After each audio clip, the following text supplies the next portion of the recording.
Wakil Wali Kota Bogor, Jainal Mustaqim, sudah 3 malam begadang menginap bareng bersama pengungsi di kampung Kota Lintang Bawah, Kecamatan Aceh Tamiang.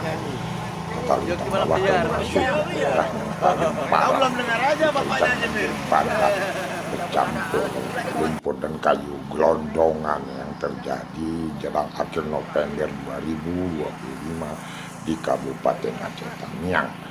Wakil Wali Kota Bogor, Jainal Mustaqim, dalam kunjungannya membawa barang-barang bantuan, baik sembako, tenaga medis, pompa air, mesin genset, membangun MCK, dan berbagai bantuan lainnya yang diberikan kepada warga korban bencana alam banjir bandang yang terjadi di Kabupaten Aceh Tamiang.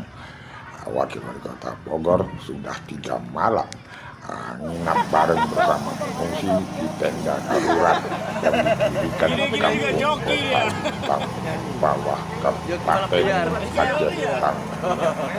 Hampir semua rumah milik warga kampung Kota Lintang Bawah, Kecamatan Kota Kuala Simpang, Kabupaten Aceh Tamiang, hanyut di bawah banjir. Selain itu, banyak juga rumah warga yang rusak tidak bisa dipergunakan lagi karena diterjang air banjir bersama dengan kayu gelondongan, sehingga rumah-rumah di kampung Kota Lintang Bawah hampir semuanya hanyut dan rusak parah akibat terjadinya banjir bandang tahun 2025 di Kabupaten Aceh Tamiang.